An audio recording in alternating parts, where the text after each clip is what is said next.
good morning, good day, and good evening. I'm, as always, your host, Brody Robertson. And today, we're not talking about Linux. We are talking about another very interesting open source project, something which has been around just going on 30 years now, ReactOS. So, how about you both introduce yourself and we'll go from there. Whoever wants to go first, it doesn't matter. Pick one. Roll a dice. You go, Carl. You go. All right. Well, so I'm Carl Balaruki. I've been involved with the ReactOS project only for 2-3 years now at this point. So I'm pretty new, but I've I got my start in the project working on some elements of our File Explorer implementation, and then I slowly did more and more, and took on the role of the release manager with 0.4.15, and just been working on a lot of things for ReactOS. I really enjoy spending my time with this project. Fair enough. All right. I'm Justin Miller. I started really early in 2021. I think I snuck around a little bit in 2020, but it's been about 5 years now. I started working off of creating a prototype for systematic multiprocessing support for basically the kernel level multi-core hardware, and eventually evolved into trying to get physical machines to work, focusing my time on taking advantage of modern technologies from later versions of Windows to try and get stuff on physical machines working outside of a virtual machine. So that's a pretty good TLDR of what I've been doing. So it sounds like to me this was like you were bored during COVID and this was something you started doing. Yeah, I dropped out of college and I was like, because I didn't like how that was going, and so I wanted to do something for tech. I was already doing operating system stuff. I made my start on being obsessed with LFS, trying to create my own init system and replacing parts of glibc with my own packages. And eventually it just evolved into, I want something that's not Unix based. And so I chose between Haiku or ReactOS and ended up going with ReactOS. Okay. Carl, how about yourself? How'd you get yourself involved? Because you've been a bit more recent. Yeah. So don't laugh too much at me. Growing up, I was a big Microsoft fanboy, actually. Really enjoyed the period of time. It was led by Steve Ballmer. He has some pretty funny quotes, I'm sure. People down in the comment section will love to repeat. And I don't know, I've used Linux a lot. I just really don't like working with a Unix environment all the time. And so what I wanted really was a Windows-like environment on a wide variety of platforms. Because a big, we can talk about Windows isn't free. I think really a big problem with it is licensing. You're never gonna. It doesn't make sense. You want to ship a thermostat with a UI on it for $50. You're not gonna pay $30 or more for a Windows license to sell this thing, right? And so I kind of saw, I don't want to say the writing on the wall for the Windows platform, but Satya came in. I thought he was neglecting the Windows platform, and I knew I didn't really want to use a Linux or Unix-like platform on things. So I was like, well, ReactOS is my option. So that's how I started getting into ReactOS, and Is there any particular reason you don't like working with a Unix platform? It's death by a thousand cuts. I don't like dealing with different. I don't like dealing with a bunch of dependencies on Unix. I'm not a big fan of these really long shell scripts that part of it can break and then it does, and then the whole script doesn't fail. So then you end up with unintended behavior. Right. I don't know. I really like, I at least did really like using Windows for things. So ReactOS seemed definitely, to me, felt like it fit that role better. Mhm. You can make Linux look like Windows, but you can't really make it work like Windows. Right. So ReactOS works like Windows. That's what drew me to the project. Sometimes too well. Well, I'm sure later on we can talk about leadership in the project has been a little crazy. But... Okay. So before we get to that, we probably should explain to anyone who's completely out of the loop, what is ReactOS? Want me to give it a shot? All right. So ReactOS is an open source re-implementation of Windows, of a variety of versions at this point. It spent most of its life targeting Windows 2003, which is the server edition of XP, if you didn't know. And it's basically, over time, has transitioned between different versions and different goals, and now trying to approach a little bit of a later goal. But in general, it's reverse engineering of the entire Windows platform itself. So not identical in functionality, but identical in and out, basically. So your favorite apps and drivers in an open source environment you can trust. So what does that entail, like, today? Where is the project right now?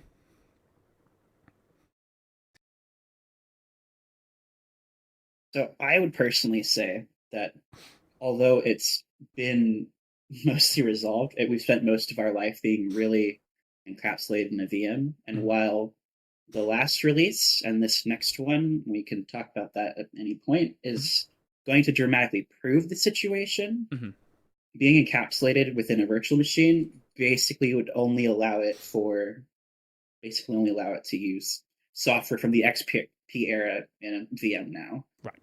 I will say that is a little better than it used to be. I think when I started, even before then, I remember seeing all people talk about ROS and complaining it wouldn't work in a virtual machine for any of the programs. And now the complaint usually is that it's not new enough programs. So that's evolution, but still very much locked down to the XP era of things. And although we are starting to change that to a really reasonable degree of success, that has been really where it's at. It's very locked down in that encasing for now. Yeah, shortly after I joined, there was quite a bit of there was a lot of project management that shuffled around with the ReactOS project. The former release manager ended up stepping down, and I would say definitely ReactOS is not something that I would recommend people try daily driving at all at this point, but it's definitely something worth keeping your eye on and seeing where it goes, because I think ReactOS has a lot of future potential. It's just not at a state yet where people can use it day in, day out. I have seen the odd post of someone saying they do daily drive it. So there are people out there who seem to be crazy enough to do so. I walked down to Eastern Oregon. Ooh, is my mic still picking up? Oh yeah, okay, sorry. Discord was weird for a second. I walked down to Eastern Oregon and I actually found ROS within running ATM software through the command line, and I thought that was really scary. I don't know, but I really didn't want to use my debit card there. But you know what? That's fine. I feel like most people would, for like a lot of project people work on, like, wow, that's cool. The thing that I work on is powering an ATM. But you seem to have, how would I say, a lot of negative perceptions around the project you work on. Yeah, I don't think I'd work on it this much if I liked it that much, if that makes sense. Actually, that's fair. I want to see it get better, and I'm very proud of how much it's improved. But like, even when I saw that ATM, there was like, an issue where if you ran something into like for a certain amount of days, it would just bug check the entire system, and so Bug check's the technical term for blue screen. sorry. But Okay. yeah, yeah, it would kill the entire system after like 13 days or something. That's not the case anymore, thankfully. But at the time when ATM was running that, it was, and I'm like, do they just like reboot it every day? Like, I don't know what they're doing. It's real weird. You laugh, but we do that at our job with programs that run on normal Windows. So we have to restart them regularly. So Sorry, man. Let me reboot my ATM. It ran out of memories. Well, you say that, but I assume they probably reboot it when they fill it with money. I don't know. I don't work around ATMs. I'm sure someone can answer that question. Yeah, for sure. But So- yeah, there are people crazy enough for it. Clearly, clearly. I thought it was bad when I saw, like OS 2 stuff still in deployment. But at least when it's like OS 2, like it was in a good state when it stopped being supported. So even though that's crazy that you still have that in deployment, it sounds like with ReactOS, you're like, maybe it's not stable enough to do this just yet. Maybe just avoid that. At least especially at that time. Oh, at that time for sure. yeah, There was one person that was daily driving ReactOS as a web server, and they got to a year of uptime, which beats Windows 11 at this point, unfortunately. But so cool, I guess. But yeah, beats your parody. yeah, there we go. We just need an AI to decide when to kill the OS, and I think we're good. But yeah, it's kind of doable now. I personally have been starting to move a lot of the work I do to ReactOS itself. Varying degrees of success. The machine I am talking to you on currently has about 30 different drivers that have been removed from Windows 11 and replaced with ReactOS, specifically because of a bug in their USB stack that Windows 11 kind of made worse. And I was like, I think I can fix it, and I did. So now it's more stable with the ROS components, unfortunately. But so stuff is progressing there. It is getting more stable. So if that counts. Yeah, considering the design choices we know exist in Windows, like the start menu written in React, I have no doubt there's some dumb things going on with the driver stack as well.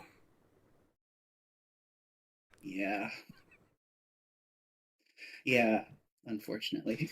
So you've mentioned that hardware now does work. Is there any specific like era of hardware you kind of stop at? Is it pretty much anything works? Like, where is that now? So if you download the latest nightly, right now, what you'll end up starting or stopping at is Haswell. Okay, so that's Gen 4. There's a specific reason for that. There's a specific blocker. However, we do have a UEFI loader now that jumps things into the kernel. There's a couple more patches coming through to improve that experience. And so we are pushing that edge really far. But it's even less usable than ROS normally. But if you just want to see ROS actually install and work, at this point in time, Haswell and below all actually reasonably install. That's a Phenom X6. There's a 6th gen down there that also has ROS installed. I have an entire cabinet of a wide range of hardware. But yeah, the nice thing is that XP doesn't actually even boot on Haswell or Vista, so are we better yet? I don't know.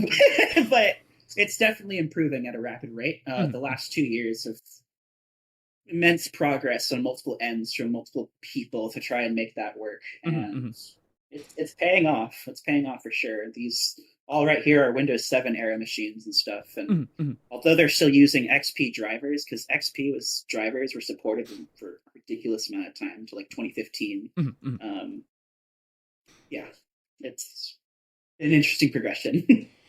So if somebody was if somebody was to try out ReactOS now, you'd suggest they try out the nightly build. For now, yeah. I hope to see our next release be the first release we can actually be like, you know what, this is something you can uninstall and try. 0.15 was a good step to that.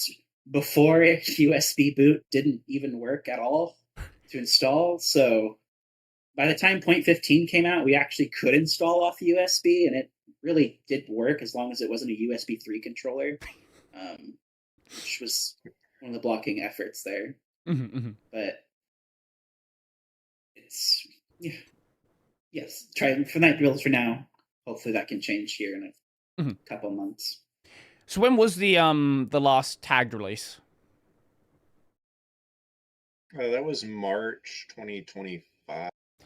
Oh, so it's like it's a year of additional changes since then. Yep. Yeah. Right. Okay. Yeah, I can definitely see why. Well, what has really changed between those 2 points? It sounds like quite a few things have improved. Oh, the list is really long. I can name off a lot of the kernel stuff being done. In terms of our 64-bit build now actually installs and boots and is mostly usable. We lack the support for 32-bit applications, which for Windows is a huge blocker due to installers. But if you're transferring files on there, a lot of software does work. The experience is not too bad. That's happened in the last year. The same developer that focused on our 64-bit build expanded features into like AVX, which was not even introduced into Windows 7 until much later in its life. A lot of foundation to try and get Vista Plus applications working, although a lot of them aren't enabled yet by default in the nightlies. They do power a lot of huge benefits we're already seeing, like better performance. A good example of that is the Mesa software renderer. If you plug that into ROS, AVX makes the biggest difference. Things like that. There's been improvements to the USB stack. There have been improvements to GPU drivers, which we've been spending a lot of time last few weeks trying to roll out. I actually just posted something on Twitter the other day to show that each vendor of GPU driver is now actually running, which is the first for our history.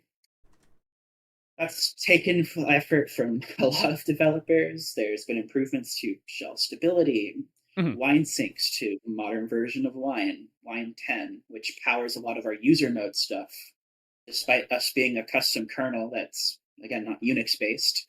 Not all of the Wine code translates directly to our ecosystem. And so syncing to modern Wine has been incredibly difficult, but rewarding, as things like MSVCRT, which powers the C runtime for standard applications, has massively improved in compatibility.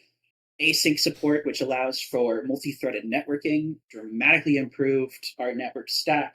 That system right there gets about 480 megabytes a second down. Pretty good. But incremental improvements to the foundation that makes our scheduler work for SMP eventually when we enable it and it's stable and ready. Incremental improvements to the storage stack, even in the nightlies now, has improved. Obviously, I'm saying a lot of kernel stuff because that's the things I deal with. Multi-monitor support, there's been all kinds of work on there. Improvements to DirectX stability on actual hardware. Improvements to the sound stack, ability for volume controls. Wow, sorry, I'm going through a list in my head.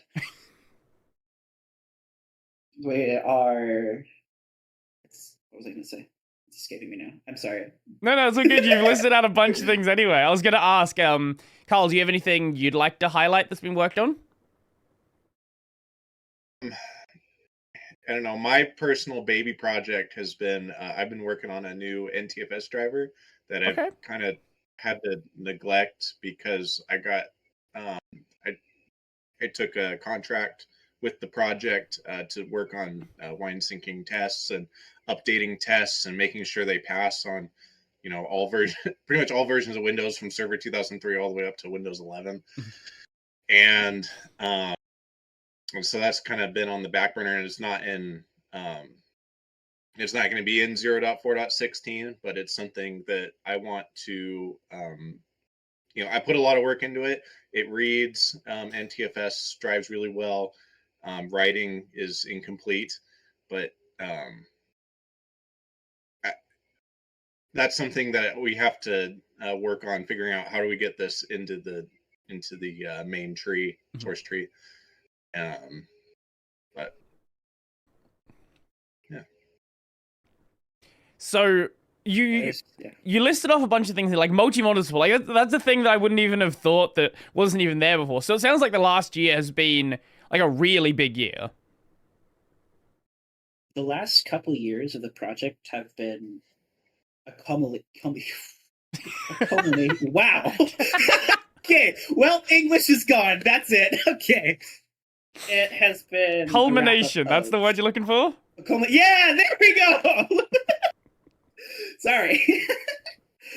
Yeah, it has led up to a lot of things happening at once. For instance, one of the biggest things that happened during the development of Point 15, which was 2 years ago, was the memory manager being rewritten enough for things like this to happen. This wouldn't be possible without that as well. It's this year has had more visible things for actual end users, but the last couple years have just been absurd, creating the foundation needed to do this. So one thing I've always wanted to ask someone who worked on this project is, like, what you're building, trying to build something that is compatible with Windows, it's this ever-moving target, right? Do you ever feel like, I don't know, like your effort is being wasted? It feels like, you're just not ever going to progress to a point where it's truly Windows compatible? Or do you not look at it like that and you look at it like version to version? I think both of us should individually answer that because our perspectives on ReactOS as a whole are wildly opposite. So, you want to go first, Carl? I'll give a stab at it. So, I think a lot of the programs and stuff that people really rely on Windows are like more legacy programs and things like on the user mode side, and on the kernel side, there's been significant changes, but not a lot of I don't know. Justin can go rip into me if I'm wrong here, but there's been a lot less like breaking changes with drivers than you may think. There's a lot of support in Windows, for example, for older driver models and such is kind of more of an artificial limitation rather than an architectural one. And so I really think once we get to kind of like a Windows 8 level kernel on user mode, that there really hasn't. I think the platform is mature enough that it's that's not something that a lot of people are. It's not going to be as big of an issue, and also there's been Microsoft. As much as we love to rip into them here, they have been doing a better job at open sourcing some of their work, and so I think and we've been able to reap the benefits of that. For example, our FAT system storage or FAT file system driver was as a driver development kit sample, and we were just able to just import it into ReactOS. We had to add some hacks because ReactOS is broken as shit, Um, but we were able to reap the benefits. We were able to reap benefits from that, and so as we move on from Server 2003, I think the workload to get to something that's usable on a daily basis is going to be less and less. So from your perspective, where the project started was Windows being in a far more immature state. That was not long after the swap from DOS over to Windows. There was still that, like, back in 3? What was 3 the one where they had both the NT and DOS at the same time? I don't remember. But so there was Windows NT 3.51. Yeah. And then Windows 3.1 was existed alongside it, and then you had NT4 and 95, okay. and then you had 2000 and ME, and then XP. They just yeah. My point there though. My point there though is where the project started is very early on in NT being a thing. So the project obviously was going to go through a lot more changes than it would now. So now that it's been around for, 20, 30 years, a lot of those destructive changes have kind of been done. So now a lot of the changes you're seeing are more iterative. There's obviously big changes happening on like the user front end side, but the back end part, the part that's important for compatibility, a lot of that stuff is mostly stable. Yeah, I think that's an excellent way to put it. Nothing more to add to that, or? Well, it depends on your perspective. I was going to ask you what your perspective was. For Win32, I would agree. And I think nothing proves that more than watching Wine slow down. Because in reality, watching as Valve has pushed harder to improve Proton, the actual breaking developments to Wine as a whole have dramatically slowed in the last 10 years. The amount of raw, complete re-architecting Wine has gone through has halted to almost nothing. The last 5 years or so of Wine changes have been additions and APIs, the same regard that Windows 10 has been going through. And I think that reflects very well what happened to Win32 and Windows as a whole, is that things just slowed down a lot. Not like bashing the Wine project, just saying that their focus now has been performance. Right. Yeah, no, that's not breaking changes. That's definitely something I've seen over the past couple of years for sure. It's great for them, great for us. When you're talking about things like the NT kernel itself has made changes that are so dramatically different. It's true. We'll probably never sit there and approach to it, but I don't think we have to. If our goal is just to run these drivers, then it doesn't seem that bad of an end goal. When I started the project, I kind of felt like that, where I didn't really care if we caught up or not, because I didn't think it would ever happen. But definitely the last 2 years of progress has changed my mind a little bit, where I'm seeing I delve really deep into the video architecture that powers modern GPUs, and I spent a bunch of time researching into it, and then the effort it took to go from Vista to Windows 10's architecture to load cards for that RTX card over there took like 2 months. Wait, sorry. Research over what Vista. Sorry for a second there. You're loading for RTX cards. So part of what we're working on, this is a little bit hidden in our 30-year thing, is we've been working on the modern Windows GPU architecture called WDDM. So that's grabbing versions of drivers from Windows 10 and running it. There's also another blog post just dedicated to WDDM on our site that I've put together myself, and it shows screenshots of running the last Windows 7 drivers for the Pascal cards, or there's also an example of getting display output on RTX. Wow. Okay. While those drivers are complicated, we don't know all the extent yet, so it's impossible for us to really measure these things. That's why Ross kind of moves at a snail pace and doesn't try to make any of these claims. It's because when you start looking at some of the changes Windows 10, or sorry, did I just interrupt you? Didn't mean to interrupt you. Oh, what? Oh, sorry. No. My bad. Do you think I was going to say something? No, no. I'm sorry if my background's loud. Oh. So that's been a side project that's taken, again, all these 30 years of development to start even considering, and then it jumped forward very quickly. It's getting better. It's slow, but it hasn't been happening that long. But then there's other parts of NT, like the network stack, which had such dramatic changes into it over even Windows 10's history, that we don't even begin to comprehend it. The video architecture is probably going to be magnitudes easier than the networking stack from Windows 10 or Vista even, which is an interesting thing to point out. Sorry, I sidetracked you from what you were talking about before, where you were talking about the sort of how you feel about the progression of the project.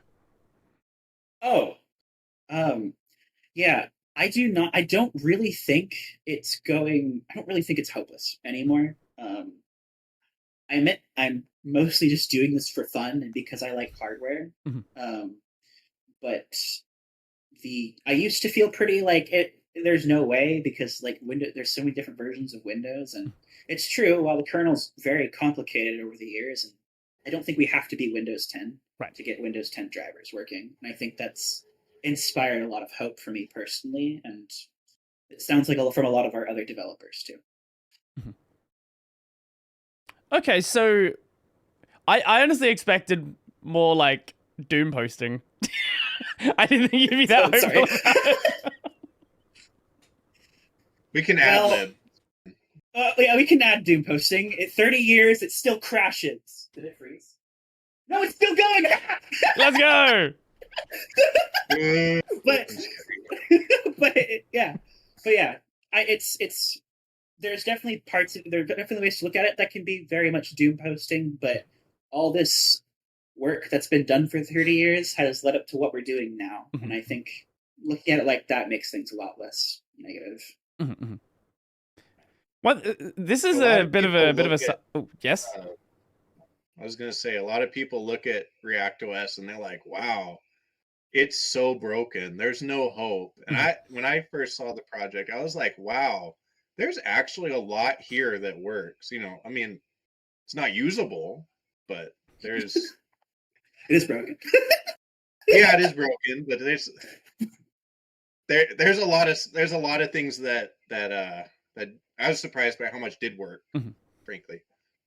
So yeah, whenever someone says, "Oh, this is impossible. Oh, it's never going to happen," like, yeah, maybe some projects don't have the resources to do what they want to do, but at the end of the day, if people are dedicated enough to make something happen, it's going to happen eventually, right? I look at projects, a lot more recent projects, but projects like the Asahi Linux project to get Linux running on the Apple Silicon. People were saying, "Oh, you're never going to get it to boot." Then it booted. "Oh, you're never going to get graphics drivers." Then they got graphics drivers. "Oh, you're never going to get games." Oh, they have games working now. And every step along the way, there's always, there's some blocker that you're never going to get past. And it happens. So I trust that people who are dedicated to working on a project, if they want to make it happen, it might take a while. It might take 30 years, but it's gonna happen. And I understand why people are kind of negative about things like this, because, 30 years is a long time. You're like, oh, well, look at all these versions of Windows that come out after this. You're still targeting such an early version. But I don't see that as like a bad thing, right? If ReactOS had, 1,000 paid developers, I feel like it'd be in a very different state than it's in today. Yeah, the problem's always been manpower for sure. But how many people do, like, everyone? But we have how many people are actively working on it right now in a developer role? We have Mark. We have We a have wiki page. Emo. Yeah, that's true. We do. But just like just a handful of people, really, like that are really spending their time. Yeah, the in last React. like 200 PRs have been from about 24 different people. Yeah. Okay, so it's still like a relatively sizable project, but it's not, you know, absolutely massive. Oh, it's on GitHub? Yes? Yeah, okay. Let's see. ReactOS, let's see. Contributors, when GitHub wants to load the chart. Thank you. Sure. Okay, so I've got to scroll down a bit because there's a lot of people who were active on the project a long time ago and may not be as active now. Okay, I'm looking through the list, and yeah, there's not that many people in the past year that have been active contributors. Huh. So it is still a relatively small project. How you said there's like 24 active people. Like, how many people are like sort of the core development, you would say? 13 right now that are active. Like, I think he's asking like how many people are actively Like- in our Mattermost channels and Like, you have people, maybe that as well, but you have people who are, obviously there's going to be people that do more and less work than others, right? Like, it's sort of, it filters towards the top end for the amount of work being done. But yeah, how many people are active in ReactOS channels, and yeah, how many people are just generally active around the project?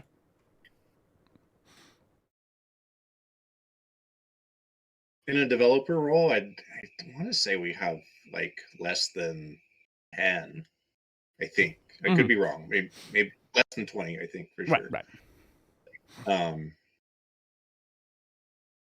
Trying not to dox everyone. Trying to think of their names, but and it's all public. You can see. Sure.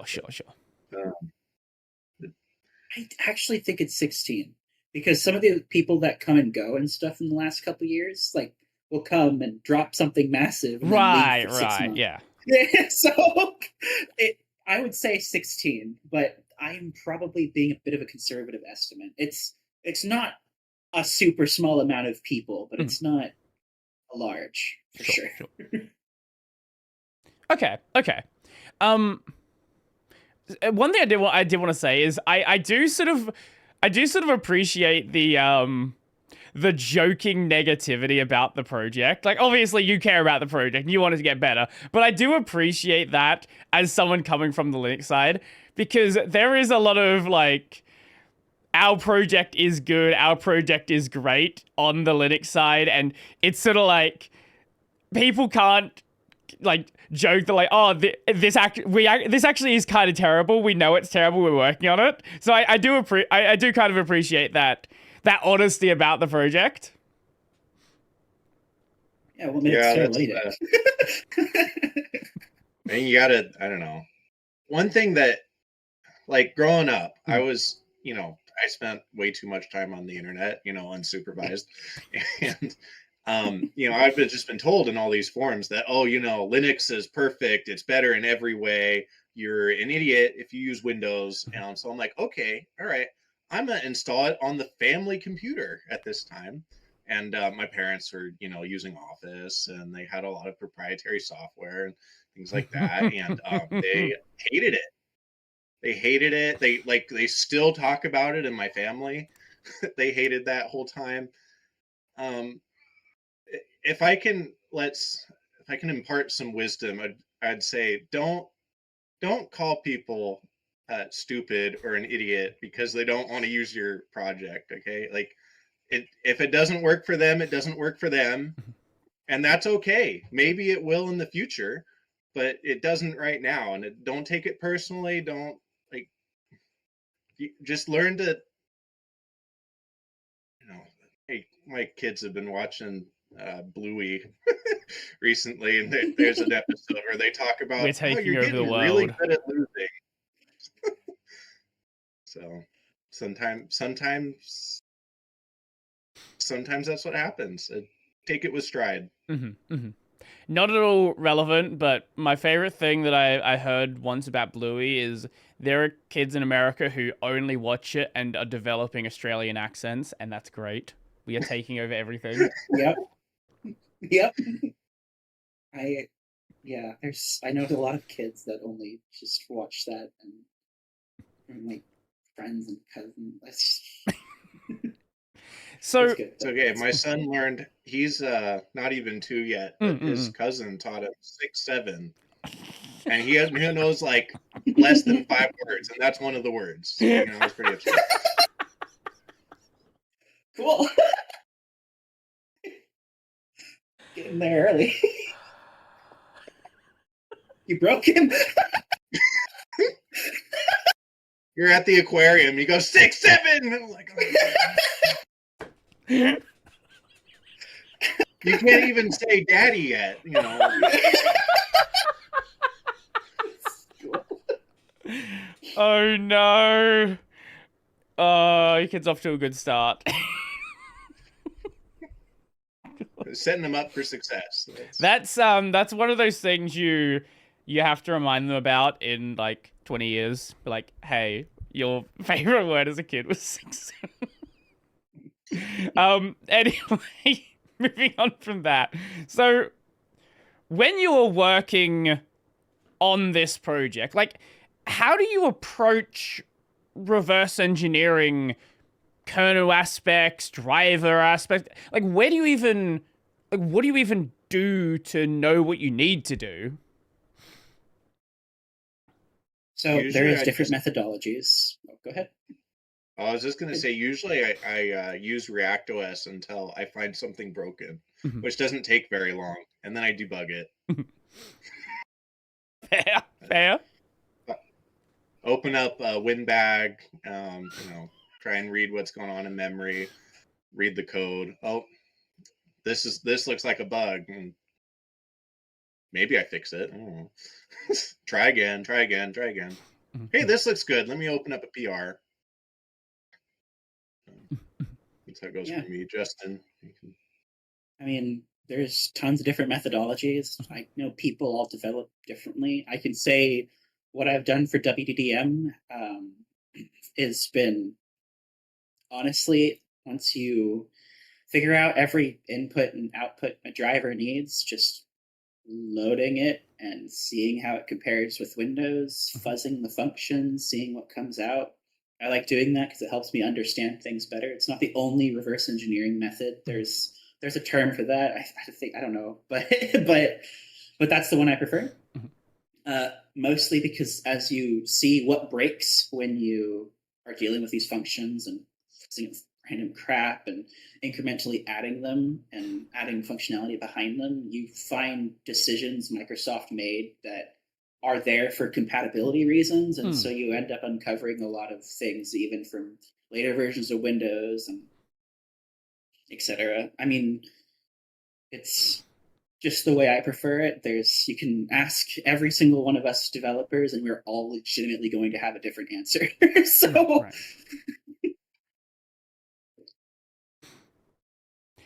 I would imagine you've probably run across things that are documented, but you look at what it's actually doing, and it's not doing what it says it's doing. Well, that happens all the time. Yeah. And I used to think MSDN documents were just fantastic, perfect, and no, that's nope. They're probably vibe coded too now. Vibe guessing.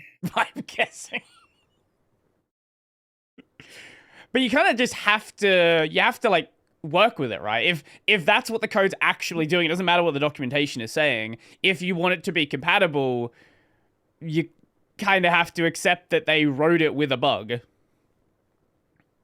Yep. Or drivers making assumptions that they probably shouldn't. NVIDIA, I have long lists of things for NVIDIA that they have done that is completely wrong in their GPU driver, and it checks out why Linux has had so much hard time with it. If even Windows is janky as heck, just hidden. So there's something going on there, and I don't know. I don't know. But yeah, Write your 99 grievances on NVIDIA's door. Right? I promise there is more than 99. Oh, all right. Glad we narrowed it down. Top 99, you can go with that. Maybe you can have like a rotating list. Just swap it out every day. Yeah, perfect. Make it one of those like calendars. You like rip the paper off for the next day. It's just every problem. So they have to fix one a day. So if somebody wanted to sort of get involved with a project and help out, where's like a good place to start? Because obviously there are things outside of code. There's the wikis, there's translation, stuff like that. But let's just go with the code side, because that's, I assume, what both of you mainly work on. So I would say figure out how to clone the repo and run. We have a build environment. It's called the ReactOS build environment. Get that set up and compile ReactOS, and I'd say that's a great start. And then try changing something. Oh, I want to make this. Yeah, he likes to scream. Change the start menu text. So it says something different, for fun. Right. Go, oh, I want to make this red, right? Like, and then slowly you'll kind of figure out, okay, well, my start was, there was settings not being saved in Explorer. And so I was like, okay, well, I can fix this. And so I did, and PR'd it, and it got accepted, and then slowly just built more and more out from there. So you would say start poking around the code base, seeing what changes when you change various things, and then slowly develop some sort of knowledge of an area that you might want to make a change to. And as you run into a bug, then sort of poke around that and see what is, what is affecting that area, what is controlling that area. Yeah. So I got my start programming first, not even for ReactOS too. I downloaded Windows Phone SDK samples, and I played with those. And I think that's a great way to get started in any project. Fair enough. Maybe coming and interacting with us on Mattermost also can gain some information. My first couple weeks I spent looking at the project, I just read things that people talked about and tried to grasp how messed up things were. And then you see the failures and you learn from them, and then that gives you the basis of knowledge, and then you fail more. Roughly how... Lurking's a great skill. What's a great skill, sorry? Lurking. Lurking. Yes. Roughly how big is the code base at this point? Oh, I used to know the answer to this.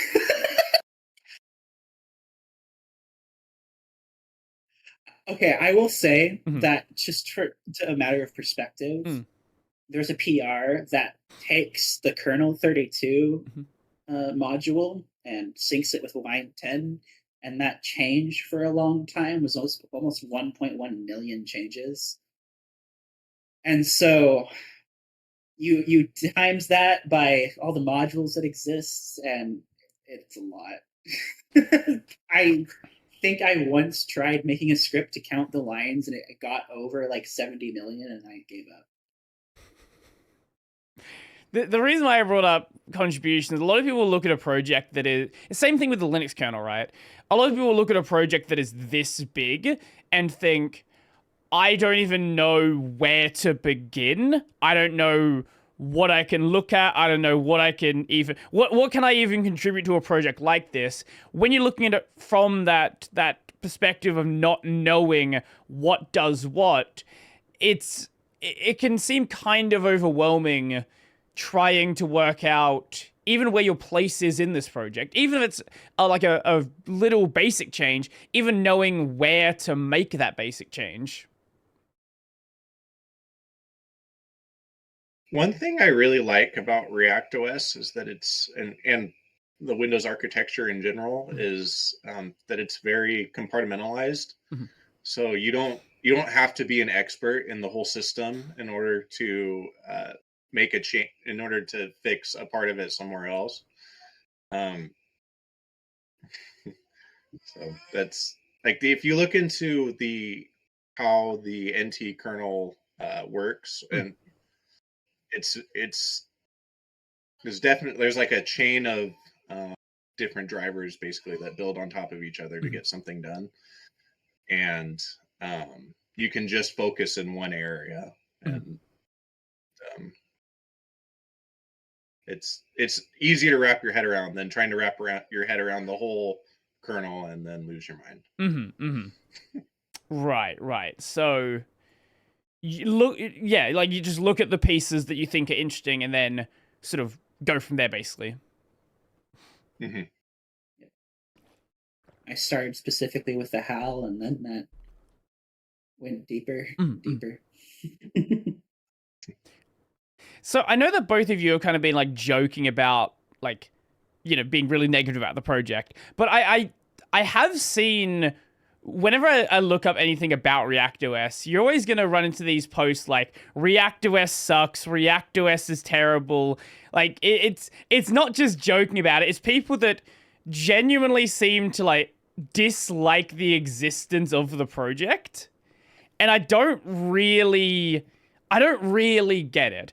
I can kind of get the developers, they're working on something, we're moving target. We kind of got onto that before, but why do you think there is this sort of dislike of the project in some sense? You don't really get from many of you don't really see that in like the BSD space. You don't see it really much with Linux. You get a bit of it from like Windows gamers for Linux, but it's not really the popular discourse about it.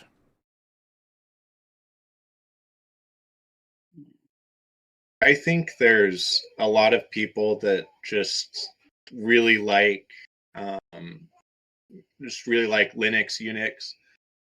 It's been an issue really ever since the 1970s with the Unix community. That there's kind of there's like a Unix cult, and they you can read, I don't know if you ever read the Unix Haters Handbook. No, I need to though. It's been on my reading list for a while. It's a really good read, but it's just I don't know.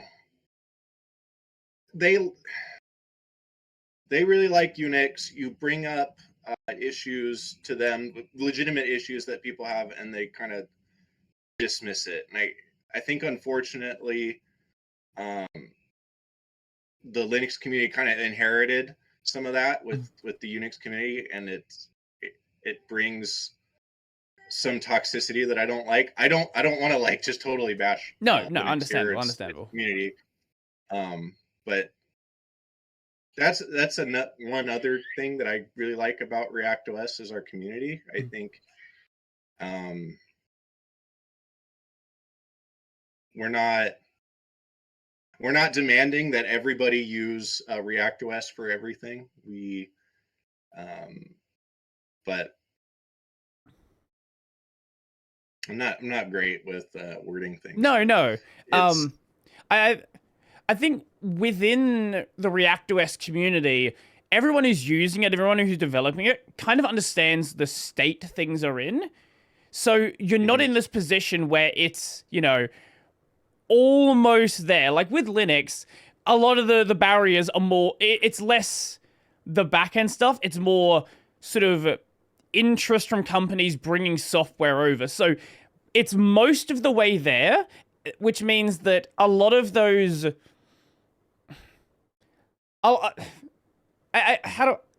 know what? I'm struggling with words as well.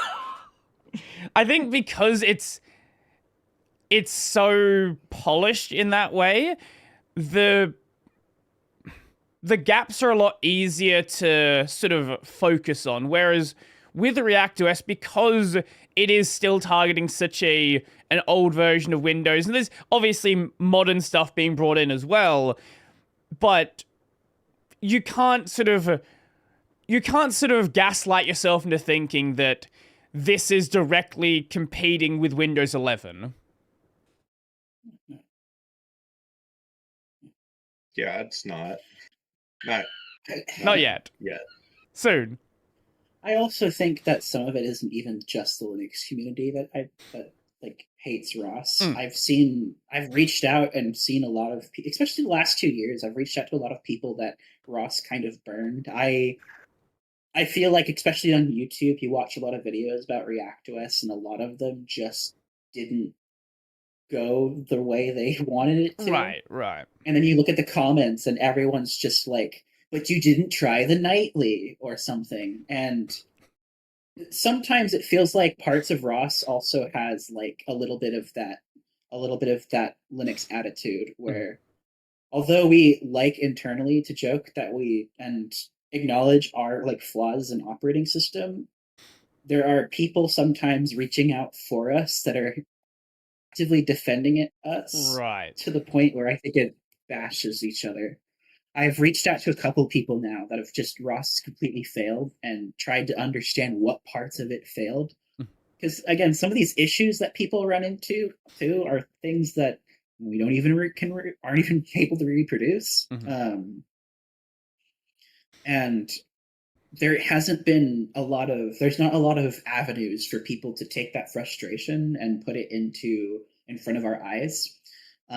For instance, you've talked about how you wanted to have a ReactOS person on here, and the only way you even found out about like us communicating with each other was somebody else jumping to another stream to come to you. And yeah, somebody in my chat was like, "Hey, there's a ReactOS dev over here doing ReactOS stuff." Like, oh, that's cool, yeah.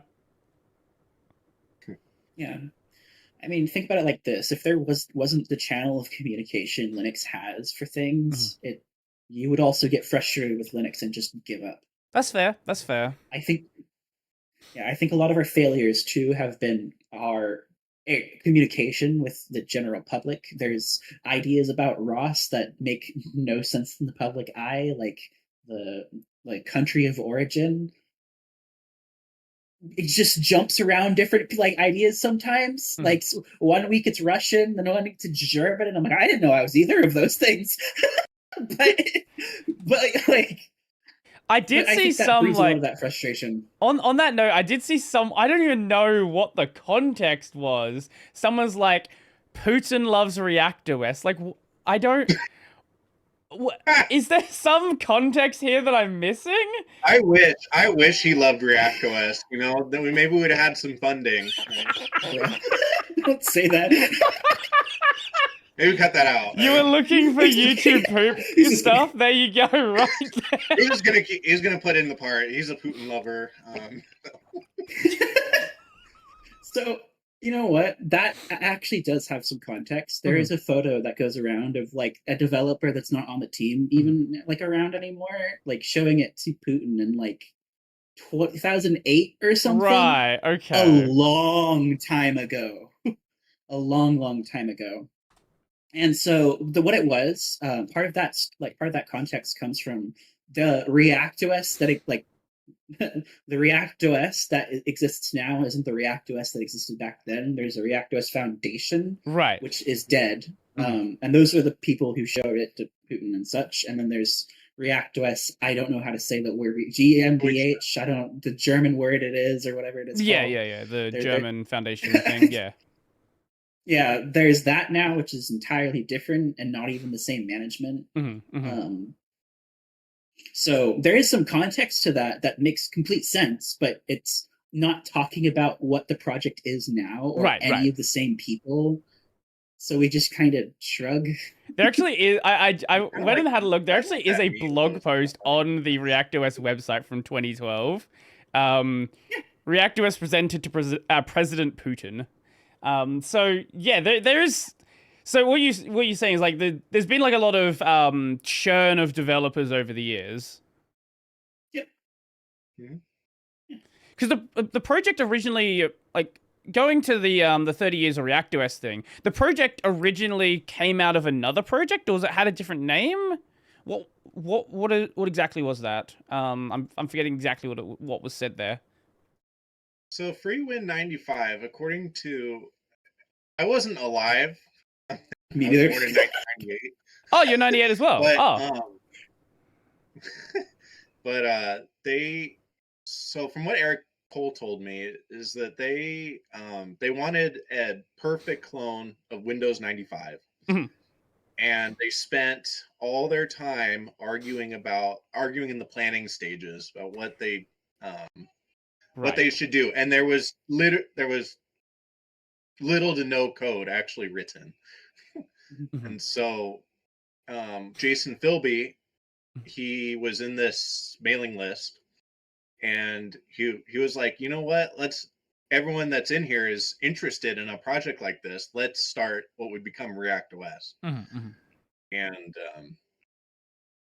so that's how that got started. There's I want to say on our wiki there's like a constitution or something for FreeWin95. You can look on reactos.org/wiki and look up FreeWin95. Mhm. But that's really all the information I have about it. Right. There's a constitution.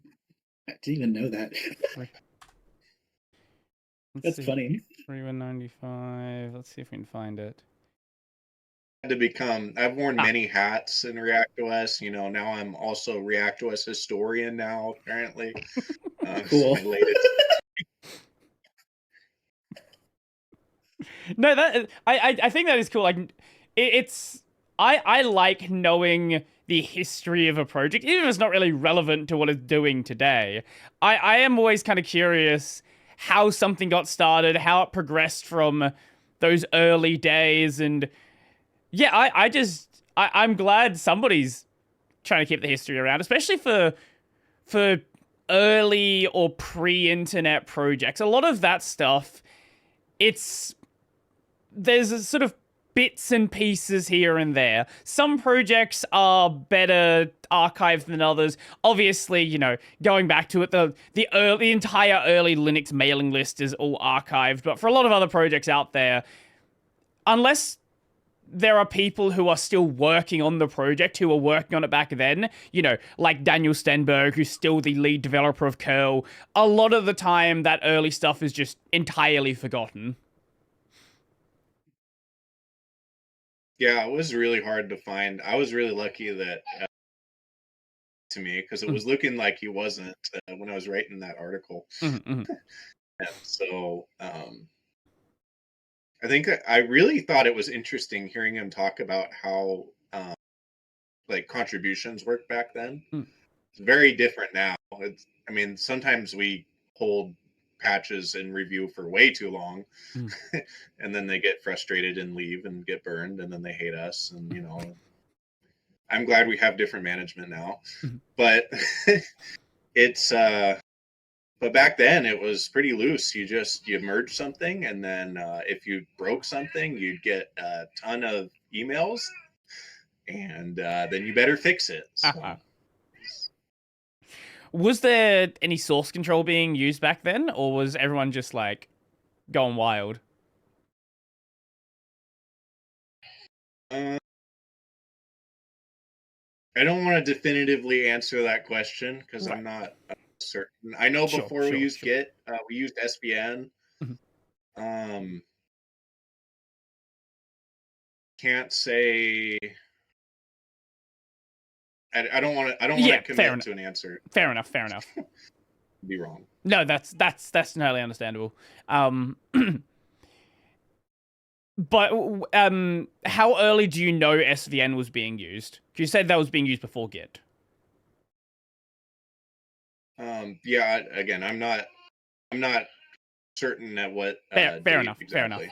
Were we like one of the first projects using SVN to that scale? I thought that was like or was it IRC? I don't know. I've heard there's some chatter around and like old Mattermost messages where they're talking about that. It's very possible. I've only been here a couple years, or a few years, so I'm kind of maybe an easier one. I'm trying. No, that's fair. Maybe an easy one to answer is: do you know how far back the Git history goes? Was it like an early adopter of Git? No. No. It was 2018 or so. Wait, sorry, what? 2018. Okay. It might be a little earlier, but yeah, it's not old. It was in SVN for like almost 20 years. Wow. We still have parts of our site that assume that we still use SVN. Yeah, there's parts of it that'll just break if you go there. Yep. So that needs to get fixed, but who wants? I don't know. There's so many things broken. I'm trying.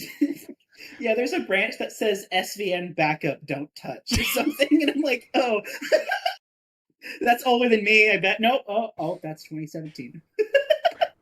With that being more recent history, then why was the swap to Git actually done finally? Because you're on SVN for that long anyway. You might as well stay there. I don't actually know the answer to that because there was an explicit reason, but it was written somewhere and I don't remember what it said. I probably might be able to find it, but there was a limitation we ran into that GitHub needed to be used, and so they created an entire script to try and preserve history. So if you actually look at our commits, you can find commits dating back to like the earliest times we were documenting things, and their commit messages before they were even commits. So that transition also took a lot of time, as I understand it, and because we wanted to retain as much history as we could. If you start looking at like the oldest parts of ROS, you can find the commit message from like 19 years ago. In parts of our HAL and stuff, and it's wild actually reading that. It is really interesting to hear about. Oh, go on. Say Git is the worst source control that exists, except for all others, I think. Yeah. It's pretty much how it goes with most things. Yeah. Git is an interesting project because a lot of people obviously credit Linus Torvalds with it, but he dropped the project after like a month to another project maintainer. He was only there basically to get it started and then wanted nothing to do with it. Yeah, it's always struck me as odd. Like the guy who's been running it for the past 20 years now, no one ever talks about. Sad. Yeah. I had something, I forgot what I was gonna say. Oh, right. It is kind of interesting to see a project like this that has such sort of management churn. You don't really have that like long-term project continuity. It sounds like there's been a bunch of different groups over the years who've wanted to run the project and develop the project. Like how long would you say like would like how long would you say like the current crop of people have been working on it? Because you've been here since like 2020, Justin. Like maybe you have a bit more insight there. I think it's been ran by mostly the same people for almost 10 years now, with a couple people dropping in and out. Sure, yeah. Like the release manager changing was a surprise, but if you look at our date between releases, it's doesn't take a lot of thought to figure out why that might have happened. And there's some contention there. And was it like 5 years? It's more than that. Our current like head of the project's been here for quite a while, but he's been pretty busy, and so we've been, I guess, changing direction anyway. While maybe the people themselves haven't changed, our intentions and directions for how we develop the project have dramatically shifted even more. So we are taking a harder stance on clinging to Wine more directly for our user mode components. We'll create our own kernel. We should be running Wine on top of it as much as we can. But part of that's also the transition that Wine's gone through, where they've removed a lot of the Unix stuff out of their code to where the Wine server that's actually doing any of the Unix call dispatching is really, really small. And the rest of it's just Windows compatible calls now. If you put DLLs from Wine on Windows now, it works on a lot of modules at this point. Mm-hmm. And then Proton, you put DXVK in there and it outperforms Windows 11. But yeah. So those shifts have happened because people learn and adapt. Our management has learned and adapted, where it's a little more uniform now. I'd say we have the core team of developers, and that's not a super large group at this point, but we're constantly looking for more people to like lend into the fold. So that torch carries pretty often, and I think I think it works for us, I guess. I think we're a more inviting project now than we were 10 years ago, too. I mean, we're both after that, so that's kind of relative. But who knows? Probably. I think so. Right. I think you're right. But who knows? There's some pretty funny, if you look at old PRs that have been closed, or even some of them that have been merged, people ripping into other people. Yeah, we have our own. We had our own toxicity problem. Mm-hmm. Trying to clean that up, it's been. I think we've made a lot of progress, but it's. Mm-hmm. You brought up Wine before. This is you know how you said like a lot of people sort of misunderstand what ReactOS is and sort of they like don't really understand the project. One comment I saw was like, oh, ReactOS would do a lot better a job if they just ran the Linux kernel with Wine. So it sounds like you're already using Wine in the project. Yeah, so ReactOS as a whole at this point is a kernel with its own drivers that matches and tries to be compatible with Windows. And then there's some components that we don't adapt from Wine, but the higher up you go in the architecture, the more Wine it becomes. Win32k isn't really Wine. The thing that's actually doing the rendering isn't really Wine, but then you look at a DLL like kernel 32 and about 70% of it's just Wine code. Mm-hmm. It starts to get more Wine as you go down. Mm-hmm. Because Wine themselves have always tried to keep how much Unix is in their requirements in their code base to a minimal. Mm-hmm. And so if you actually look at the amount of code that's ReactOS specific and Wine, the ratio is pretty insane. It's like 40 to 50 or something. Mm-hmm. It's pretty absurd. But yeah. And you said this usage of Wine is somewhat of a recent-ish thing. So no, we got stuck in a specific version of Wine for almost 10 years because we wanted to be compatible with Windows 2003. Wine started introducing stuff from Vista and Windows 7 and Windows 8, blah, blah, blah, blah. Okay. Then we kind of abandoned that idea recently in recent times and have been moving everything to be Vista and etc. little by little. So while the Nightlies do still target Windows 2003, it's kind of an artificial limitation in a lot of regards. Mm-hmm. Even now, if you enable all the exports, you can run tons of different Windows 7 apps. It's just soft disabled currently, because if you enable all of it at once, apps start depending on functions that exist that don't exist, and it becomes a crashy mess. I see. So there's a foundation, yeah. Yeah, so if you don't enable the extra stuff, it runs in like a compatibility mode, expecting the older stuff. But if you let it try to run normally, it will expect everything it's supposed to see. Yeah, I mean, there's screenshots that have come out and stuff now, and while we haven't posted on blog posts or Twitter very much about these things, there's videos you can find of like ReactOS running Fallout 4, ReactOS running VR chat and stuff, and these things have come out because so much of our components now are getting synced. There's two aspects Here, to there's us videos you can targeting find of this. You something. made one of the videos. Yeah. I was trying, yeah, sorry. But yeah, there's plenty of A little people self-promotion. trying to do this. No, I was not trying to do that. Man, there's so many things in there though Forget that to like I'm and like, subscribe. oh god, don't.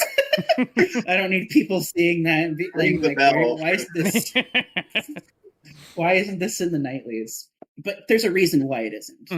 We're making that decision and progress slowly. There's the kernel structures which have to match a certain version of Windows. For instance, if the process structure doesn't match, apps will just freak out pretty much.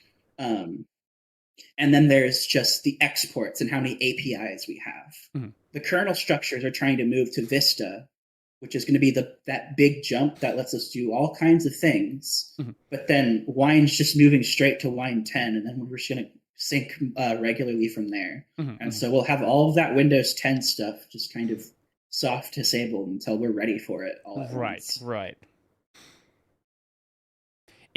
I've got the video playing here. It's it's definitely running. I've got the Fallout 4 video. It was certainly running. It's not running great, but it's running, and that's better than nothing. Yeah, and a virtual machine. If only we had GPU support. But the machine's still going. I mean,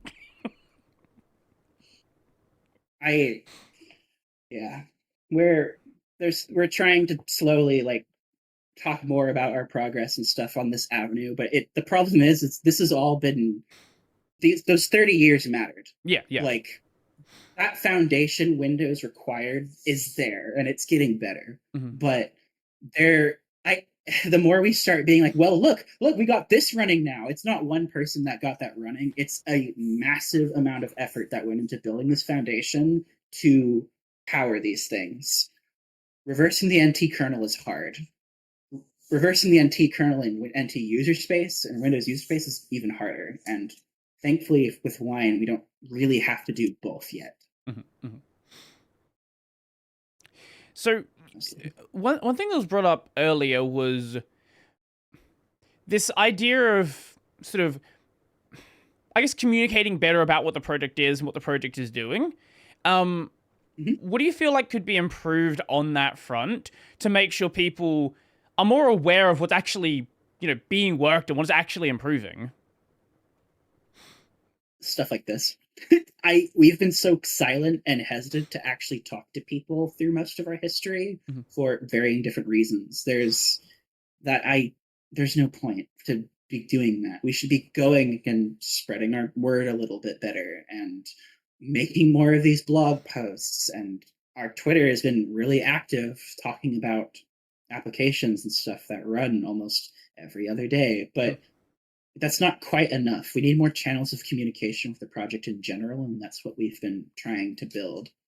And doing more frequent releases so people have something they can actually look at to see what could this be.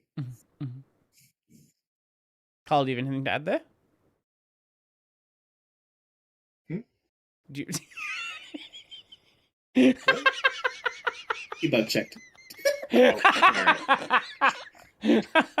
Do. I was asking, do you have anything to add regarding like sort of communicating about the project and sort of getting the message out there about what's being done? I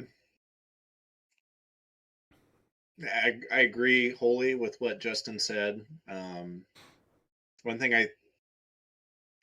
thing when I first joined ReactOS, I joined under the pseudonym Anon because I was, I don't know, I was like, oh, I'll just lurk. I don't know if I want to get involved. And I looked at more in the project, like, wow, I could help this project a lot. And so I started showing my face a little more, and I started using my real name and things. And um, I think that's really important for building trust, is having some sort of public image, having some public face, having people you can hold accountable. This is not at all to say, like, if you want to hide behind an anonymous identity, that's an issue. I don't think that's at all an issue. We need a ReactOS VTuber. But when you start managing a project as large as ReactOS, I really think that it helps to be present, be a face, be willing to not hide behind something. Yeah, people who've watched this show a number of times probably have heard me make this or say this before, but this is part of the reason why I do like doing the podcast, because it's a way to sort of put a face to a project. It shows that there are actually people working on this, because even if you use your real name, if you're looking at a blog post, if you're looking at a commit, it's hard to really... it's easy to sort of forget that an actual person worked on this, and this isn't something that just sort of spawned out of the ether. It's, well, look, maybe that's not going to be too much longer. We'll see where vibe coding goes. But for most things, they don't just spawn out of the ether. And it's nice to really be able to sit down and understand how the developers behind something really sort of came to the decisions they did with a project.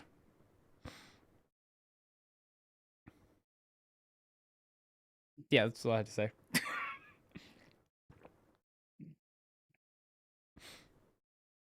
Is anyone gonna... Is nothing? We're not gonna... Is anything... No, I agree. Okay. No, that's, yeah. That was a statement, not really a question. So. No. It's like, yeah, let's go. Yeah, sorry, I've had Discord problems lately, so whenever there's silence, I assume that something's broken. Yeah, Discord's making choices. Yeah. I also have Discord problems. Yeah. I have a lot of other problems too, problems. But, Mostly Discord. So, yeah. Carl, you were hired to work on the ReactOS test suite. So that makes me think that there are presumably other people that have been hired to work on ReactOS. Like, what is project funding like? Like, how many people are there paid to work on stuff, and how is it just like all short-term stuff to work on individual things? And yeah, if you have any insight on that, I'd love to hear it. So I'll be as transparent as I can be here. Sure, understandable. This is all public information. The organization brings in from donations about 40,000 euros a year, which is more than enough to keep the lights on, but it's not quite enough to really be paying people full time, for years and years. Yeah. So what we've done to spend, this sounds kind of mean, spend this money, but is to offer contracts to people. In the case of my test suite contract, that was for me really beneficial. I just graduated university, and Congrats. I was between jobs, and so it worked out really well for me. Help keep my family afloat.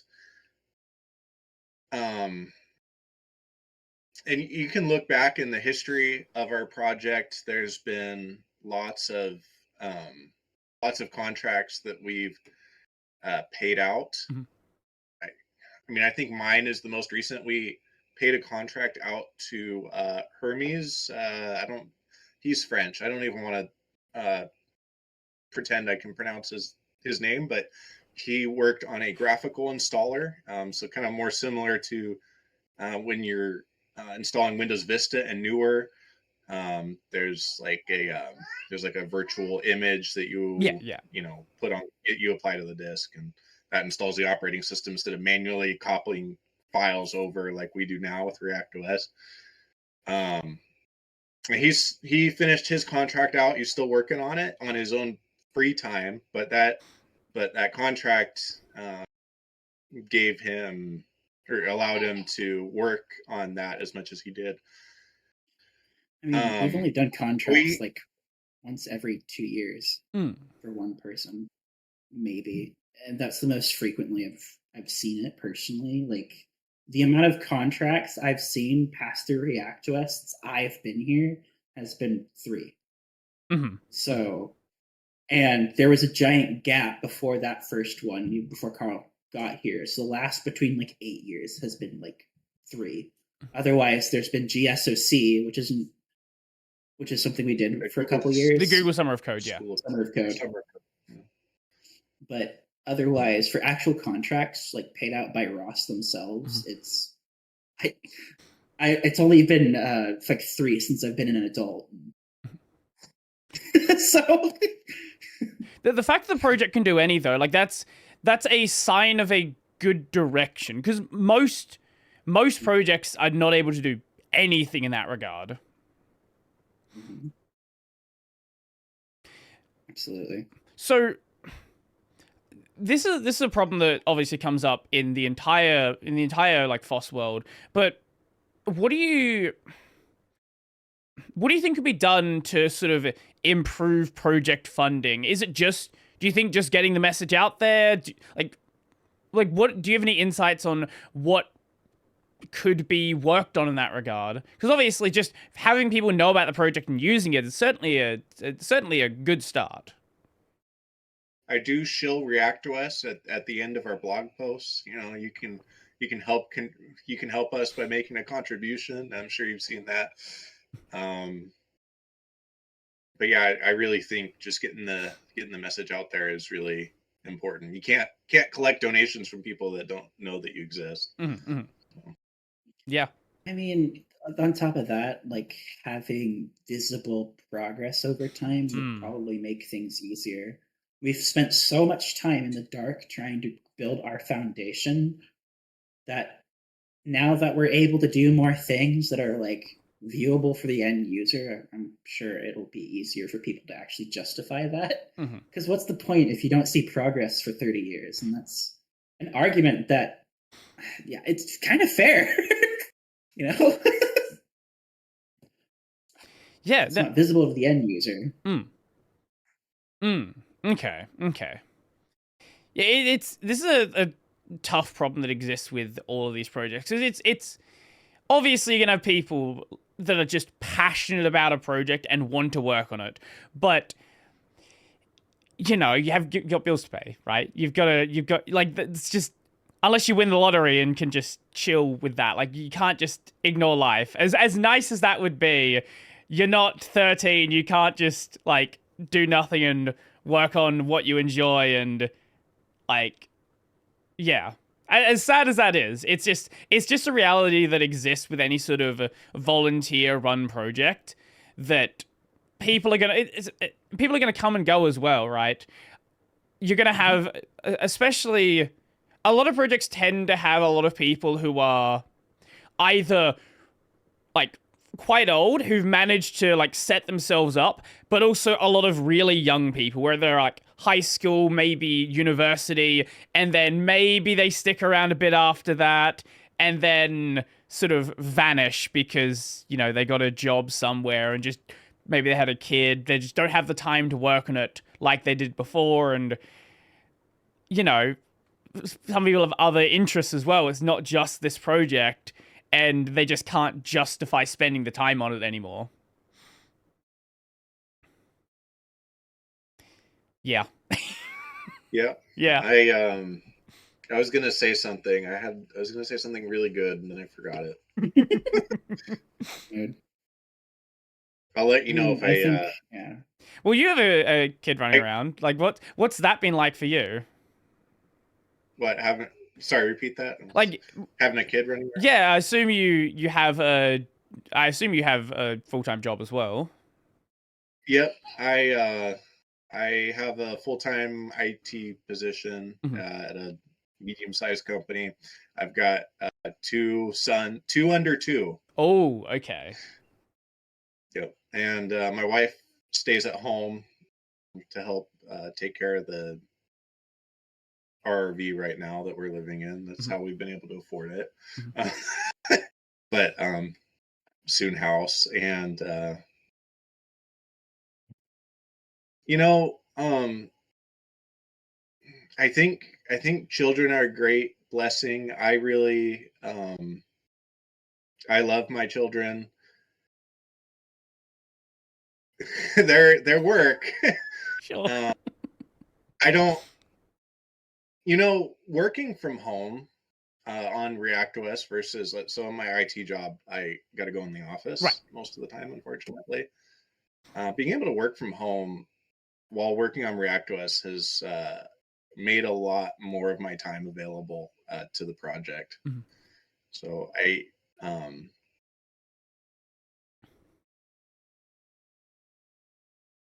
I think, I don't know how to make this without just becoming a rant of what people say about children. There's economical ways to do things. People talk about, oh, it's so expensive, and Sure. it's not cheap, but there's things you can do to really not make having children that expensive. Um, there's ways you can use your time where you can spend time with your children and do something else. Um, I think a lot of people are just you hear the word children and they just freak out, like, oh no, how do you you can't do this and work on ReactOS. I like to think that I can. I think I've been doing pretty well so far. I think. Okay. So we've sort of brought it up a couple of times now. The 30 years of ReactOS. This is sort of like built the foundation. Where is the project going, though?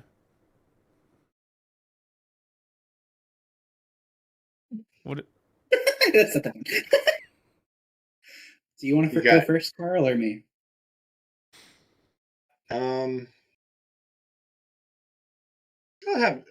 Justin, I'll let you go first. Okay. I know. So show and tell. Oh, I thought about it, but I don't want to step on your toes. That's why. Very good. There's been tons of development from all sorts of the different developers on our team. Completely different, wildly directions. Multi-monitor, graphics cards, modern graphics cards, sound. Sound's another one I haven't even touched on. ReactOS hasn't had sound in decades, except for very old AC audio chips. That is changing, and that is changing right now. That there's an HD audio bus that is in development that will allow sound drivers from every range of Windows, every single one. And Windows 11, Windows 10, cool. As long as the NTOS kernel functions are there, which it'll take us a long time to get to like all the Windows 10 ones, but for most drivers, even up to Windows 8, there's also the generic codec. Sound is going to be a solved problem. That is massive for us. There's ASLR, randomizing memory addresses and the memory layout. This was a massive change Windows went through for security and performance and accessibility. It allows ReactOS to use above 4 gigabytes of RAM. It allows ReactOS to use 128 gigabytes of RAM and spew it out. This has been in active development for a while. AVX, kernel features that didn't even take maturity until the end of Windows 10, or features like the GUI installer, which are continuing now, or dealing with all these extra APIs. There's a entire subsystem of our kernel that's missing, and for the power management, and instead of targeting Windows 2003, the developer was like, screw it, I'm doing Windows 8. and he's making the entire Windows 8 Power Manager for ROS. That has been incredible. That's running a build of it still. Improvements to ACPI, to USB support. There's been UEFI to allow us to boot on modern machines, enumerate hardware on modern machines. USB 3 has made enormous amounts of progress. It's off. It's that once this next release comes out, that is one of the next priorities, getting that out, which will allow us to not have to be on Haswell machines anymore. KMDF has been huge for us, which is one of the architectures that Microsoft open sourced under the MIT license. KMDF is what powers all drivers that are not networking, GPU, or sound. Mm-hmm. Your touch devices, your I2C, your GPIO drivers, all of these. We have a Windows 10 style KMDF stack right now in the nightlies, and loading drivers for those isn't far off. And when we do that, that is a massive, massive boost over even Windows 7. Mm-hmm. There are people that have actually taken our stack from Windows for us and brought it back to Windows 7. You know, people talking about like modernizing Windows 7 in the last couple weeks. Yeah. Parts of that is using stuff from us that have been just for ROS, because parts of there are already expanded past Windows 7 in that regard. Mm-hmm. Better hardware support, much better stability. There's been incredible work still that has happened to the memory manager to allow these things, and that is what's being unleashed for us now. Mm-hmm. Our 64-bit build, likely in the next year even, is going to run many, many more applications, even the nightlies, compared to what XP ever could. Mm-hmm. Mm-hmm. That's my rant. Because you were talking about where ReactOS is going. And I thought back on that thing that I had a really good idea about, and I think it applies here too, is that you can't really force people to work on something without paying them.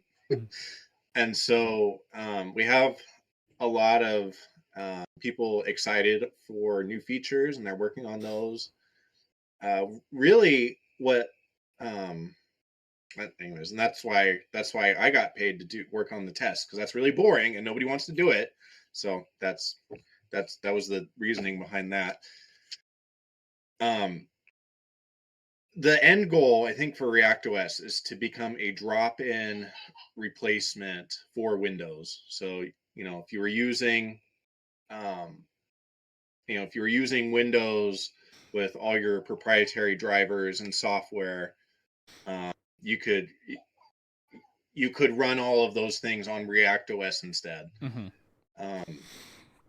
The road to get there is really long. Justin highlighted all the fun things that are being worked on that either have PRs or in private branches or something. But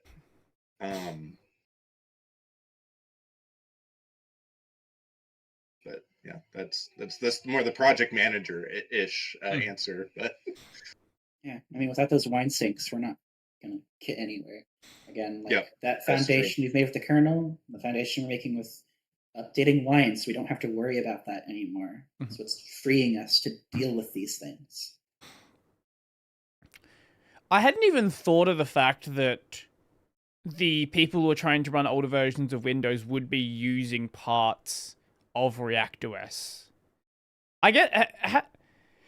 I know... I've got my opinion on people trying to go and run Windows 7 as the daily driver or XP as the daily driver. But how does it feel knowing that some of your work is actually going to help out these people? Have you ever heard of the Apple TV Windows project in recent history? People taking the original Apple TV and running Windows on it?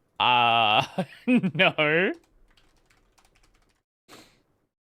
So essentially, the original Apple TV was a UEFI machine that was basically just a MacBook in a shell with stripped out operating system features. Mm-hmm. One of the components in that is the bootloader we wrote for UEFI was modified and ported by DistroHopper to try and do this kind of port. Hmm. There's a project called Second System, who we've discussed a lot and talked to a lot about him taking what I'm doing for WDDM and allowing you to use RTX cards on Windows 7 or something, or Vista, if you really want to do that. But I mean, our end goals here is to provide these utilities, and what people do with the codes, it's fine with us. If people want to enhance their Windows 7, fine. The way we see it is that if there's a problem with it, it's going to come back to us anyway, and we can continue to improve it. And so I think it's been nice. It also is starting to disprove how unstable all of ReactOS is a little bit. As much as we're joking, if people are out there doing this, there's probably a reason. And it's not like my system's crashed during this call and I'm using like 20 different drivers from ROS, including the audio driver. Like this input's just ROS actually, but ROS components. But so it just proves that a little bit, which I think is nice to see. Someone wants to take my code and use it in something else, it's open source. That's what it's there for. Go use it. I don't lose sleep at night thinking, oh no, my code might be used in something I don't agree with. No, I think no, not proton.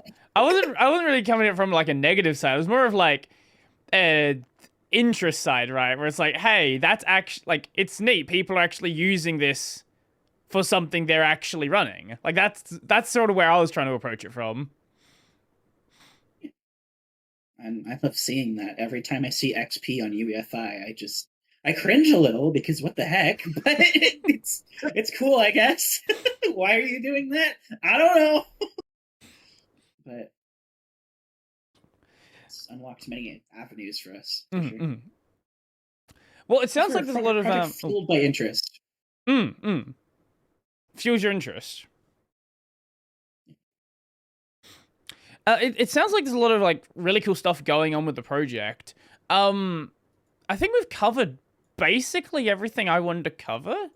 If there's anything that you want to get to that maybe we haven't touched on yet, we can certainly do that. Actually, sorry, wait, I completely forgot one thing. Justin, when did you start like streaming doing ReactOS work?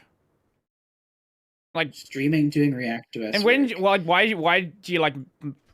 did you like start doing like videos about it? I did not understand what I was looking at. And I thought that if I said something so confidently wrong, I could annoy enough people for them to come correct me. And I was right. So I did that so people could come tell me I'm an idiot. Really, that's the reason. I wanted to learn because for once I wasn't like the smartest one in the subject, and I thought that learning I wanted to learn from as many people as I could. That's the only reason I did that, not because I had a passion for streaming particularly, but because if I showcase this, one, it gets the word out, and two, it allows people to really come in and challenge what I'm doing and my logical thinking for things, which is let me become a far better programmer than I was. Not the answer I was expecting, but yeah, no, that's a great reason, actually. And who's the idiot that worked on this? It was me. Me! I am. Actually, in this call, I got a ping. It was like, why did you do it like this? In like a DM from like one of the other developers. I'm like, that's fitting. What is that called when you just say something wrong and you hope someone corrects you? Murphy's Law? No. Wait. Oh. Damn it! Fell for it again award. It's all right. Billions must smile. God damn it. Oh. I'm mad now. Both of you have been a lot of fun to have on here. You both are very clearly passionate about the project, and like it's nice to see people that can sort of joke about their own work as well, and I do appreciate that. But yeah, this has been a lot of fun. So if there's anything else you wanted to touch on, we can do that now. Otherwise, we can, I guess, start wrapping up. I will say that while these things have taken a long time, the next couple years are going to show an immense amount of progress. WDBM, for instance, I can sit there and I can claim, oh, I did all this work on it and stuff, but without that 30 years of foundation, it wouldn't have even mattered. There will be a point in the next couple years where the Nightlies will have the ability to use Vista or 7 video drivers, and maybe even later, depending on how well that goes. And at that point, people might be like, well, they made so much progress in such a short amount of time, and I'm just going to say now that is not true. It has been the same amount of progress. It has just all mattered. Right. None of this would have mattered without that 30 years. Right, So, a lot of the changes that you're people, seeing like, now are more visible. They're changes that, you know, the lower level back end stuff, it's kind of hard to really show what it's doing. But when you say, oh, sound is working, multi-monitors, modern GPU drivers, like this is stuff that's easy to point at that people can understand what it's doing. Yeah. Even our next release, our goal is to have all XP drivers working as many as we can. That is a first for us. And that's probably gonna bring in a lot of people saying like, oh, they like got their act together, and I'm like, well, no, we didn't. And there's some departments that I'm sure we did. I'm sure our decisions for things have been better, and we're going a better direction in terms of like going more with Vista Plus stuff. That is true, but it has all mattered. It legitimately all did. Yeah, that's all I want to say. Yeah, no, it's a good message to end on. Carl, is there anything you want to say? No, I think Justin did a great job. Well said. I could maybe tighten up the phrasing a little better, but yeah, just unless I'm in an interview with you, and then which case I can't because I'll get nervous. But it's been a pleasure, this interview, and so great. if you want to help contribute to the project, you can make a donation at reactos.org. You can open up a pull request, or you can help us with our bug tracker, and on jira.reactos.org. All of the links about the project can just be found on the website. Yep. There's a obligatory shill. Right? Oh, might even all work. You sell mugs. It might even all work. Yeah, that's. You said there is something that breaks. Do you know what page it is that does break? It's if you go to development test man, I think. Development test and then you just try searching for anything, like, or try. Oh yeah. Okay, yeah. Like website, like project.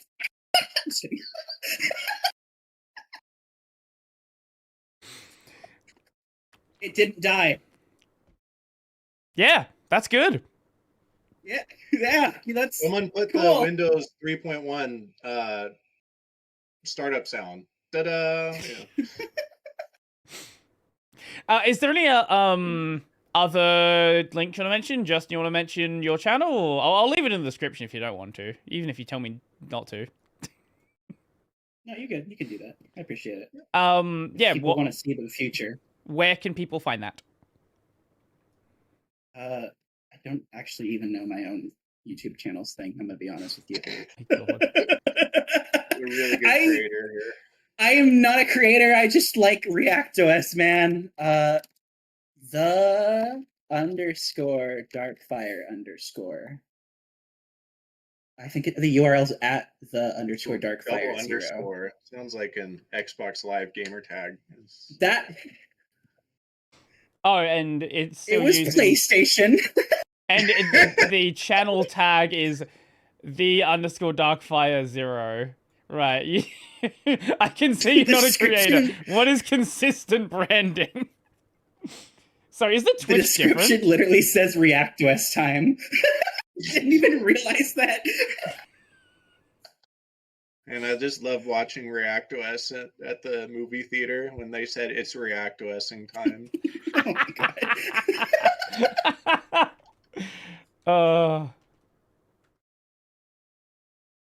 Look, I will say, at least your Twitch, your Twitch and YouTube seem to have the same branding. So that's something. That's something. My Twitch hasn't been opened in a decade. Okay, well, maybe the Twitch doesn't matter then. 3 years. That's a very short decade. I know. Is that it? Carl, is there anything that you want to direct people to, or do you just do ReactOS stuff?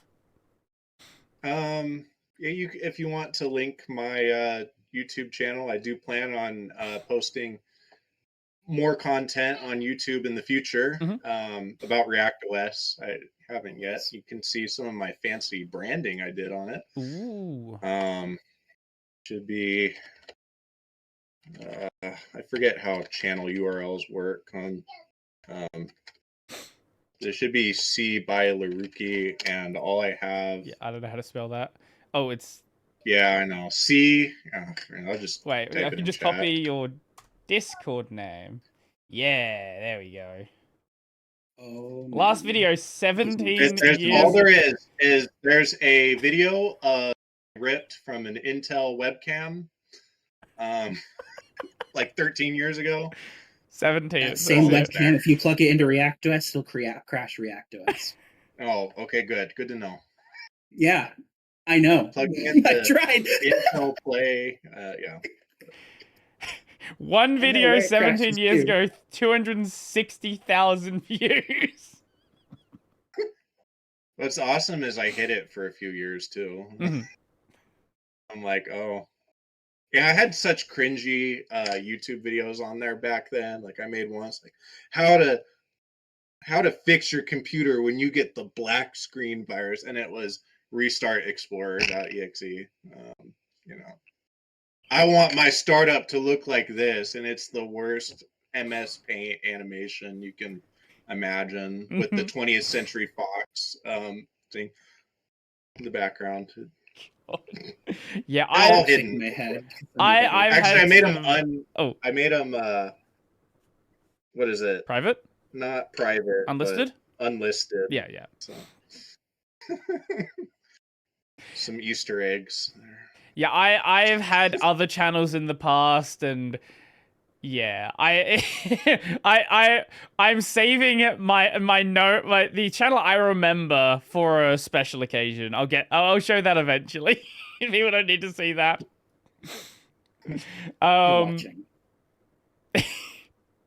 Yeah, so nothing else either you want to mention?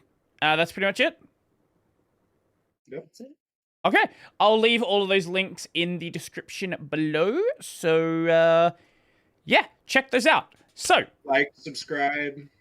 Yeah, do that. Don't forget to hit the bell. The like button. That doesn't work half the time anymore. Give it 5 stars. Oh, wait, no. Sorry, wrong decade. Maybe when you uploaded that video, it was still 5 stars. YouTube has like a hype thing on mobile now where you can like give imaginary internet points, and that I think boosts in the algorithm. I don't know how it works. No one knows how it works. Make sure to 6-7 Brody Robinson below. No. Make sure to 6-7 him for mega sigma points. Yep, for sure. Anyway. I'm gonna regret saying that. Yeah, well, it's not the first time this. It's going in the YouTube poop. It's fine. Yeah, for sure.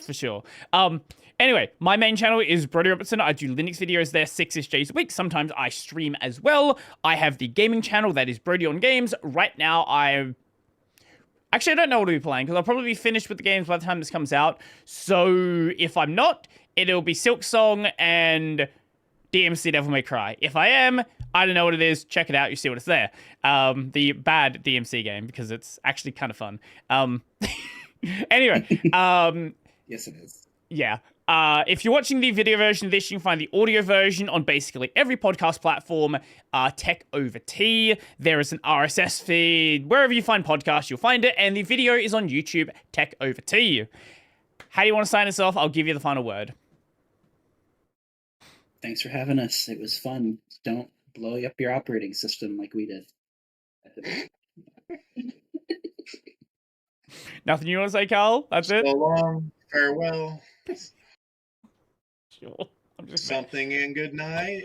I'm just gonna stop recording.